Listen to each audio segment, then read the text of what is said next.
नमः चंडिकाय। कल आपने मेरी वीडियो में सुना अध्याय 1। अब हम आपको सुनाने जा रहे हैं अध्याय 2। तो आइए शुरू करते हैं। जय माता दी। दूसरा अध्याय, देवताओं के तेज से देवी का प्रादुर्भाव और महिषासुर की सेना का वध। महर्षि मेधा बोले, प्राचीन काल में देवताओं और असुरों के बीच 100 वर्षों तक घोर युद्ध हुआ। उनमें असुरों का स्वामी महिषासुर था और देवराज इंद्र देवताओं के नायक थे। इस युद्ध में देवताओं की सेना परास्त हो गई और इस प्रकार संपूर्ण देवताओं की जीत महिषासुर इंद्र बन बैठा था। युद्ध के पश्चात हारे हुए देवता प्रजापति श्री ब्रह्मा जी के साथ लेकर उस स्थान पर पहुँचे। यहाँ पर भगवान शंकर विराजमान थे। देवताओं ने अपनी हार का सारा वृतांत भगवान श्री विष्णु और शंकर जी को कह सुनाया। वह कहने लगे, हे प्रभु, महिषासुर सूर्य, इंद्र, अग्नि, वायु, चंद्रमा, यम, वरुण तथा अन्य देवताओं के सब अधिकार छीनकर सबका अधिष्ठाता स्वयं बन बैठा है। उसने समस्त देवताओं को स्वर्ग से निकाल दिया है। वह मनुष्यों की तरह पृथ्वी पर विचर रहे हैं। दैत्यों की सारी करतूत हमने आपको सुना दी है और आपकी शरण में इसलिए आए हैं कि आप उनके वध का कोई उपचार सोचें। देवताओं की बातें सुनकर भगवान श्री विष्णु और शंकर जी को दैत्यों पर बड़ा गुस्सा आया। उनकी भौहें तन गई और आंखें लाल हो गई। गुस्से में भरे हुए भगवान विष्णु के मुख से बड़ी भारी तेज निकला और उसी प्रकार का तेज भगवान शंकर, ब्रह्मा और इंद्र आदि दूसरे देवताओं के मुख से प्रकट हुआ। फिर वह सारा तेज एक में मिल गया और तेज का पुंज वह ऐसे दिखता था जैसे कि ज्वल्यमान पर्वत हो। देवताओं ने देखा कि उस पर्वत की ज्वाला चारों ओर फैली हुई थी और देवताओं के शरीर से प्रकट हुए तेज की किसी अन्य तेज से तुलना नहीं थी। एक साथ पर इकट्ठा होने पर वह तेज एक देवी के रूप में परिवर्तित हो गया और अपने प्रकाश से तीनों लोकों में व्याप्त जान पड़ा। वह भगवान शंकर का तेज था। उससे देवी का मुख प्रकट हुआ। यम के तेज से उनके सिर के बाल बने। भगवान विष्णु के तेज से उनकी भुजाएं बनी। चंद्रमा के तेज से दोनों स्तन और इंद्र के तेज से जंघा और पिंडली तथा पृथ्वी के तेज से नितंब बाग बना। ब्रह्मा के तेज से दोनों चरण और सूर्य के तेज से उनकी उंगलियां पैदा हुईं और वसुओं के तेज से हाथों की उंगलियां और कुबेर के तेज से नासिका बनी। प्रजापति के तेज से उनके दांत और अग्नि के तेज से उनके नेत्र बने। संध्या के तेज से उनकी बाहें और वायु के तेज से उनके कान बने। इस प्रकार उस देवी का प्रादुर्भाव हुआ। महिषासुर से पराजित देवता उस देवी को देखकर अत्यंत प्रसन्न हुए। भगवान शंकर ने अपने त्रिशूल में से एक त्रिशूल निकालकर उस देवी को दिया और भगवान विष्णु ने अपने चक्र में से एक चक्र निकालकर उस देवी को दिया। वरुण ने अपने चक्र में से एक चक्र निकालकर उस देवी को दिया। वरुण ने देवी को शंख भेंट किया। अग्नि ने उसे शक्ति दी। वायु ने उसे धनुष और बाण दिए। सहस्त्र नेत्रों वाले श्री देवराज इंद्र ने उसे अपने वज्र से उत्पन्न करके वज्र दिया और ऐरावत हाथी का एक घंटा उतारकर देवी को भेंट दिया। यमराज ने उसे काल दंड दिया और वरुण ने उसे पाश दिया। प्रजापति ने स्फटिक की माला दी और ब्रह्मा जी ने कमंडलू दिया। सूर्य ने देवी के समस्त रोमों को अपनी किरणों का तेज भर दिया। काल ने उसे चमकती हुई ढाल और तलवार दी तथा उज्ज्वल हार और दिव्य वस्त्र भेंट किए। उनके साथ ही उसने दिव्य चूड़ामणि दी और कुंडल, कंकन, उज्ज्वल अर्धचंद्र, बाहों के लिए बाजूबंद, चरणों के लिए नूपुर, गले के लिए सुंदर हंसली और उंगलियों के लिए रत्नों की बनी हुई अंगूठियां उसे दी।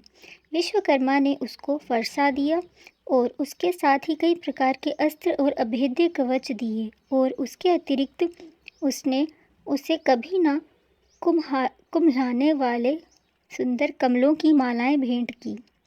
समुद्र ने सुंदर कमल का फूल भेंट किया। हिमालय ने सवारी के लिए सिंह और तरह तरह के रत्न भी भेंट किए। यक्षराज कुबेर ने मधु से भरा हुआ पात्र और शेषनाग ने उन्हें बहुमूल्य मणियों से विभूषित नागहार भेंट किया। इसी तरह दूसरे देवताओं ने भी उसे आभूषण और अस्त्र देकर उसका सम्मान किया। इसके पश्चात देवी ने उच्च स्वर से गर्जना की। उसके इस भयंकर नाद से आकाश गूंज उठा। देवी का वह उच्च स्वर से किया हुआ सिंहनाद समा ना सका। आकाश उनके सामने छोटा प्रतीत होने लगा। उससे बड़े जोर की प्रतिध्वनि हुई, जिससे समस्त विश्व हलचल मच गई और समुद्र कांप उठे। पृथ्वी डोलने लगी और सब पर्वत हिलने लगे। देवताओं ने उस समय प्रसन्न हो सिंहवाहिनी जगतमयी देवी से कहा, हे देवी, तुम्हारी जय हो। इसके साथ महर्षियों ने भक्तिभाव से विनम्र होकर उनकी स्तुति की। संपूर्ण त्रिलोकी को शोकमग्न देखकर दैत्यगण अपनी सेनाओं को साथ लेकर और हथियार आदि सजाकर उठ खड़े हुए। महिषासुर के क्रोध की कोई सीमा नहीं थी। उसने क्रोध से भरकर कहा, यह सब क्या उत्पात है। फिर वह अपनी सेना के साथ उस ओर दौड़ा जिस ओर से भयंकर नाद का शब्द सुनाई दे रहा था, और आगे पहुंचकर उसने देवी को देखा कि उसकी प्रभा से तीनों लोकों को प्रकाशित कर रही थी। उसके चरणों के भार से पृथ्वी दबी जा रही थी। माथे पे मुकुट से आकाश में एक रेखा सी बन रही थी। और उसके धनुष की टंकार से सब लोग क्षुब्ध हो रहे थे। देवी अपनी सहस्त्र भुजाओं को संपूर्ण दिशाओं में फैलाए खड़ी थी। इसके पश्चात उनका दैत्यों के साथ युद्ध छिड़ गया और कई प्रकार के अस्त्र शस्त्रों से सबकी सब दिशाएं उद्भासित होने लगी। महिषासुर की सेना का सेनापति चिक्षुर नाम का एक महान असुर था। वह आगे बढ़कर देवी के साथ युद्ध करने लगा और दूसरे दैत्यों की चतुरंगिनी सेना देखकर चामर भी लड़ने लगा और 60,000 महारथियों को साथ लेकर उदग्र नामक महादैत्य आकर युद्ध करने लगे। और महाहनु नामक असुर 1 करोड़ रथियों को साथ लेकर असीलोमा नामक असुर 5 करोड़ सैनियों को साथ लेकर युद्ध करने लगे। वाशकल नाम असुर 60,000 असुरों को साथ लेकर युद्ध में आ डटा। विडाल नामक असुर 1 करोड़ रथियों सहित लड़ने को तैयार था। इन सबके अतिरिक्त और भी हजारों असुर हाथी और घोड़ा साथ लेकर लड़ने लगे। और इन सबके पश्चात महिषासुर करोड़ों रथों, हाथियों और घोड़ों सहित वहां आकर देवी के साथ लड़ने लगा। सभी असुर तोमर, बिंदपाल, शक्ति, मूसल, खड़गों, फरसों, पट्टियों के साथ रणभूमि में देवी के साथ युद्ध करने लगे। कई शक्तियां फेंकने लगे और कोई अन्य शस्त्र आदि उसके पश्चात सब दैत्य अपनी तलवारें हाथों में लेकर देवी की ओर दौड़े और उसे मार डालने का उद्योग करने लगे। मगर देवी ने क्रोध में भरकर खेल ही खेल में उनके सब अस्त्रों शस्त्रों को काट डाल दिया। इसके पश्चात ऋषियों और देवताओं ने देवी की स्तुति आरंभ कर दी और वह प्रसन्न होकर असुरों के शरीरों पर अस्त्र शस्त्रों की वर्षा करती रही। देवी का वाहन भी क्रोध में भरकर दैत्य सेना में इस प्रकार विचरने लगा जैसे कि वन में दावानल फैल रहा हो। युद्ध करती हुई देवी ने क्रोध में भर जितने श्वासों को छोड़ा वह तुरंत ही सैकड़ों हजार गणों के रूप में परिवर्तित हो गए। फरसे, विंदीपाल, खड़ग तथा पटीश इत्यादि अस्त्रों के साथ दैत्यों से युद्ध करने लगे। देवी की शक्ति से बड़े हुए वह गण दैत्यों का नाश करते हुए ढोल, शंख व मृदंग आदि बजा रहे थे। तदंतर देवी ने त्रिशूल, गदा, शक्ति, खड़ग इत्यादि से सहस्त्र असुरों को मार डाला। कितनों को घंटे की भयंकर आवाज से ही यमलोक पहुंचा दिया। कितने ही असुर को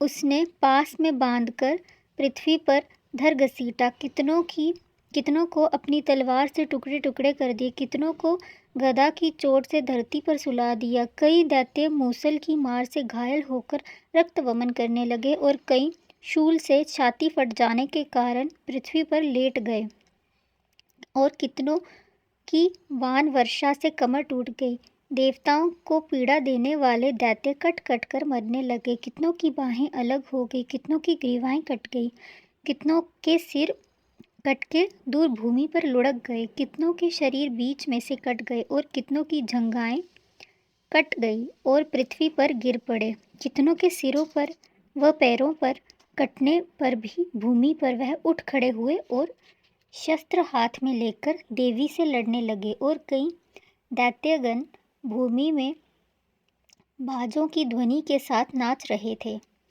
कई असुर कितने सिर कटे हो चुके थे, बिना सिर के धड़ से ही हाथ से शस्त्र लिए हुए लड़ रहे थे। दैत्य रह रहकर ठहरो ठहरो कहते हुए देवी को युद्ध के लिए ललकार रहे थे। यहाँ पर यह घोर संग्राम हुआ। वहाँ की भूमि रथ, हाथी, घोड़े और असुरों की लाशों से भर गई और असुर सेना के बीच रक्तपात होने के कारण रुधिर की नदियाँ बह रही थीं और इस तरह देवी ने असुरों की विशाल सेना को क्षण भर में इस तरह नष्ट कर डाला जैसे तृणकाष्ठ के बड़े समूह को अग्नि नष्ट कर डालती है। और देवी का सिंह भी गर्दन के बालों को हिलाता हुआ बड़ा शब्द करता हुआ असुरों के शरीरों से मानो उनके प्राणों को ढूंढ ढूंढ कर निकाल रहा हो। वहाँ देवी के गणों ने जब दैत्यों के साथ युद्ध किया तो देवताओं ने प्रसन्न होकर आकाश से उन पर पुनः पुष्प वर्षा की।